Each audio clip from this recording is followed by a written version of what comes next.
He always sat at the corner table, not because the corner table was better. The corner table at Wayport Station's lower deck cafeteria was, by most reasonable measures, the worst table in the room. The ventilation duct above it ran slightly too cold. The lighting fixture beside it had a flicker that the maintenance schedule had not gotten around to fixing in 3 years. The chair on the left wobbled on an uneven floor panel that nobody had reported because nobody who sat there stayed long enough to care. He sat there anyway, every time.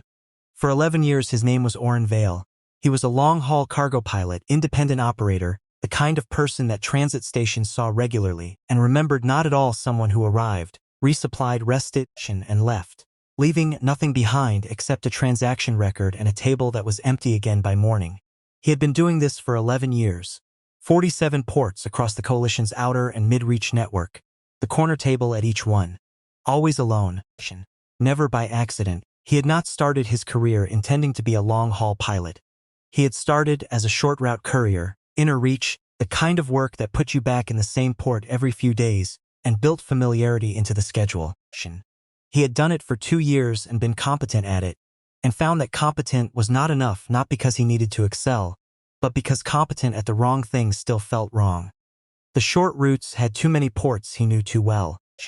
Too many tables where someone had learned his order. Too much familiarity pressing in from all sides. The first long-haul route had felt, from the first week, like something releasing. 6 weeks of his own company. A cargo to deliver and no one asking anything of him in between. He had come back from that first run understanding something about himself that the 2 years of short routes had been obscuring. He had run the long route since 11 years, 47 ports. There is a specific kind of alone that is not the same as lonely. Orrin had learned this distinction early, in his first year of long-haul work, when a more experienced pilot had told him that the job would teach him more about himself than any other life he could have chosen. He had not fully understood what she meant at the time. He understood it now. 11 years of long corridors and quiet cockpits and corner tables had taught him exactly what he was, and one of the things he was someone who ate alone. He had made his peace with this. That was the important thing. He had made his peace with it and built his life around it, and found, over 11 years, that a life built around solitude was not a lesser life. It was just a different one. Then she pulled up a chair. Welcome to HFY Universe. Drop your city in the comments right now. I want to know where this story is reaching tonight. And if you are not subscribed yet, hit that button because this one builds exactly the way you hope it will. Let's go back to the corner table. Her name was Dara. She was a station technician at Wayport, mid-reach, 3 years into a 5-year posting that she had accepted because the pay was good and she had not had a strong feeling about where else to go. She had dark eyes and the specific quality of movement of someone who was comfortable in tight spaces, efficient, economical, never emotion wasted. She had come to Wayport from a smaller station in the outer reach where she had spent 2 years learning her trade in conditions that were less forgiving than the training program suggested. She had liked the outer reach more than she expected to.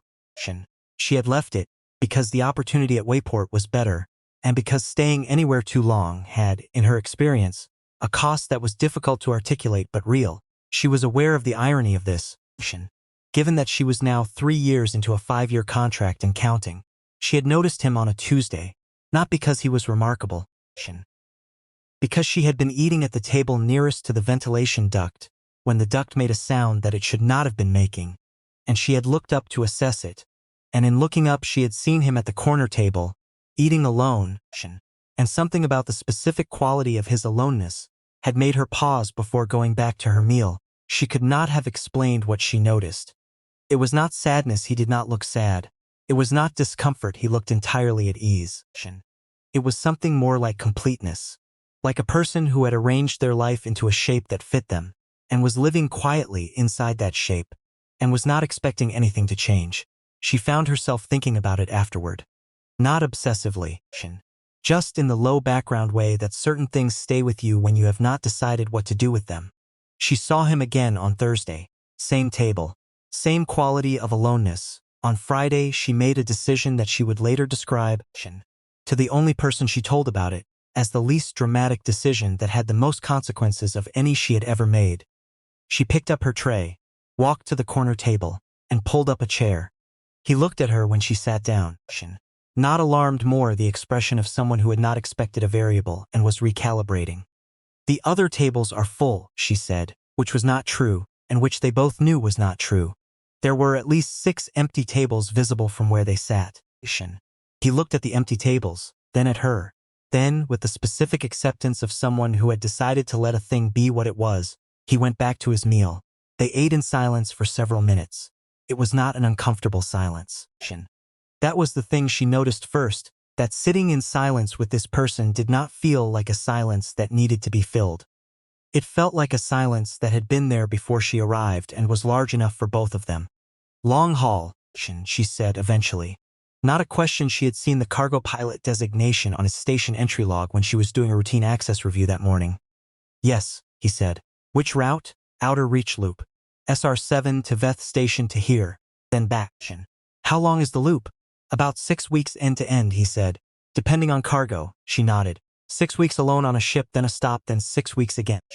She had worked on transit stations long enough to know what that kind of schedule did to a person's relationship with other people. Some pilots came off long-haul rotations desperate for company, filling every hour of their port time with noise and conversation and the specific energy of someone making up for lost time.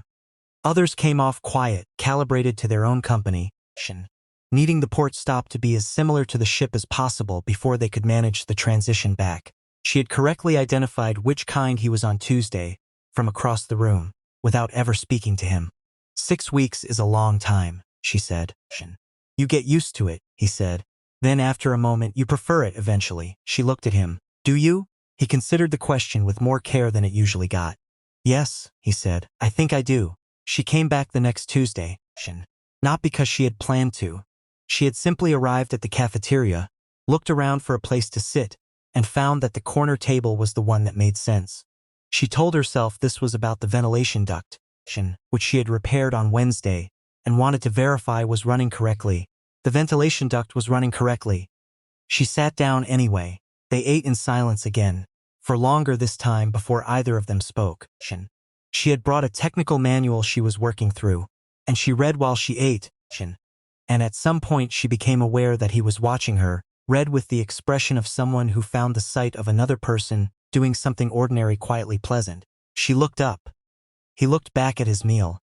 What are you reading? He asked. Without looking up, she told him. He nodded in the way of someone who did not know the subject, but recognized the category something technical, something that required attention, something she was doing for reasons that were her own. He seemed to find this sufficient. On Thursday, she brought the manual again. On Friday, she did not bring it, but found that she did not need it. They talked, in the same quiet, unhurried way that seemed to be the register both of them defaulted to when something was not required of them. She learned he had grown up on a mid-reach settlement. One of 3 children, the only one who had left.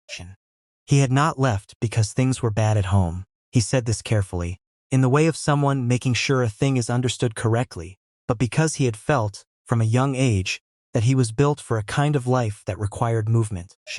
That staying in one place felt, for him, like wearing something one size too small. His older sister had stayed. His younger brother had stayed. They had lives that looked, from the outside, like the kind of lives that were supposed to be satisfying. Oren thought they probably were satisfying for them.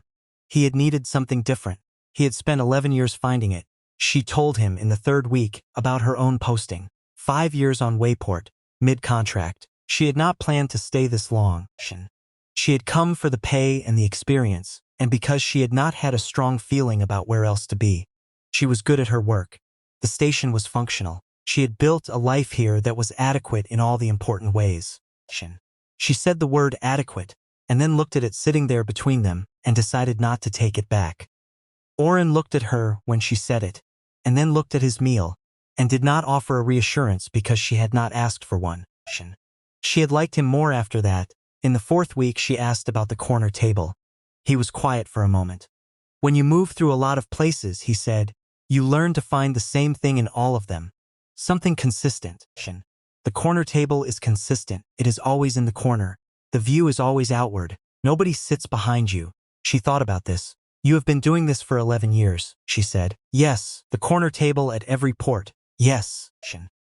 And nobody has ever sat down before. He looked at her.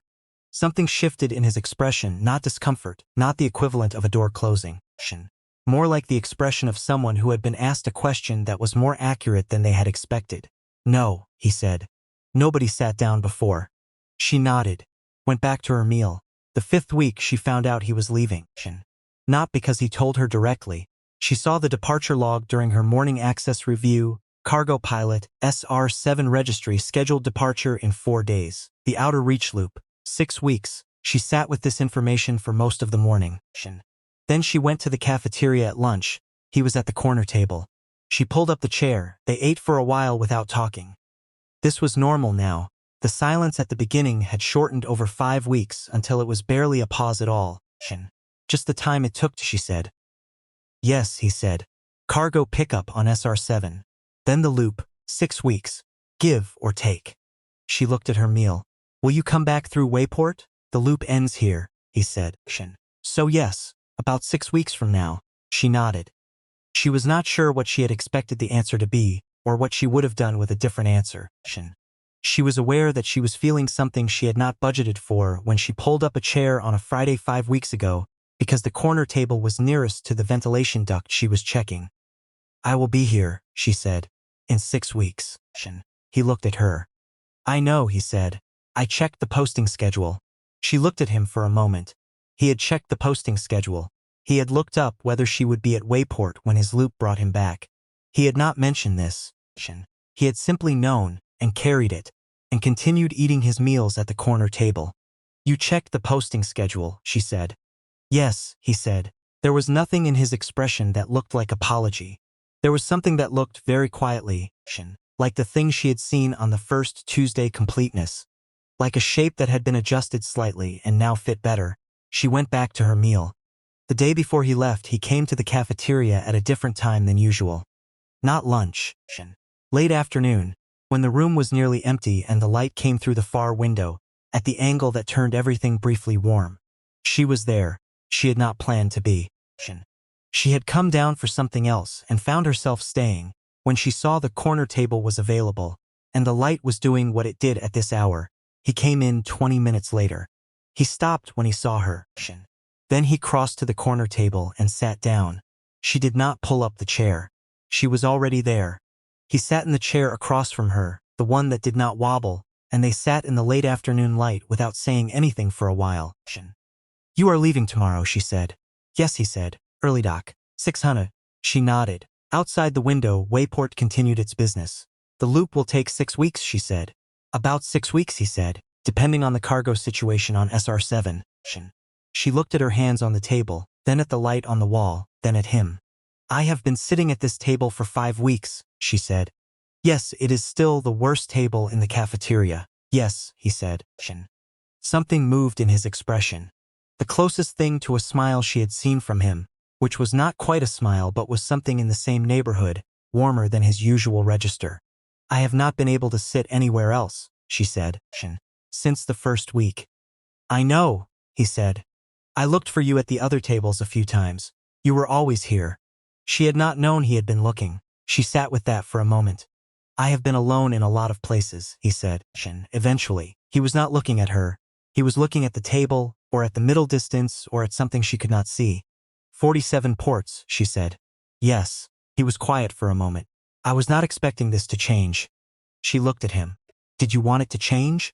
He thought about this for a long time. Outside the window, Wayport Station continued its ordinary operations. Ships came and went. Cargo moved through docks. People arrived and departed and left behind nothing except transaction records. I did not know I wanted it to, he said. Until it did. She sat with that for a moment. 6 weeks, she said. 6 weeks, he said. He left the next morning. She did not go to the dock. That had not been discussed and did not need to be. She went to work and did her shift, and at lunch she sat at the corner table alone for the first time in 5 weeks. The ventilation duct above it was running correctly. The lighting fixture still flickered. The chair on the left still wobbled. She sat there anyway. He came back in 6 weeks and 3 days, which was slightly longer than expected due to a cargo delay on S7 that he sent a brief message about on day 38. Not a long message, just the delay, the revised timeline, and at the end, corner table, She had read it twice. Then she had sent back. Chairs pulled up. He arrived on a Tuesday. She was already there when he came in. He looked across the room, found her at the corner table, and crossed to it without stopping anywhere else. He sat down. She slid a meal across she had ordered for both of them, on the basis that she knew what he ordered because she had been watching him eat for 5 weeks, and she was a person who paid attention to things. He looked at the meal, then at her. Something settled in his expression that she had not seen before, something that was the opposite of the careful completeness she had noticed on the first Tuesday. Something that looked, if she had to put a word to it, like relief. They ate. The ventilation duct ran correctly above them. The light flickered in its familiar way. The chair wobbled when he shifted his weight, and he shifted his weight back to compensate, the way someone does when they have sat in a chair before and know its habits. She noticed him noticing the chair. He had sat in it before and he remembered how it moved. 6 weeks away and he had come back, and the first thing the chair did was wobble in the same direction it always wobbled. And he had corrected for it without breaking the conversation, without looking down, the way you correct for something that has become familiar. Something about that small thing, the automatic correction, the remembered wobble, stayed with her. "Good trip?" she said. "Adequate," he said. And then, after a moment, he looked at her and she saw that he had chosen the word deliberately. "Adequate," he said again. Differently. She smiled. He went back to his meal. Outside, ships came and went. Cargo moved and settled. People passed through and left behind nothing except records. Inside, at the corner table, 2 people ate, in the comfortable silence of somewhere that had become, without either of them planning it, a place they both returned to. The light flickered. The duct hummed at the correct temperature. The chair wobbled once more and he corrected without looking down. That was enough. For now, it was exactly enough. That is the story for today. Drop a comment and tell me, what city are you watching from tonight? And tell me this. What do you think he felt when he saw her already at the table when he came back? Because I think about that moment a lot. If this one stayed with you, share it with one person tonight. One share means everything to this channel. And if you are not subscribed to HFY Universe yet, do it right now. New stories every single week. The next one is already on its way. Until then, stay human, even in a corner table under a flickering light. Especially then.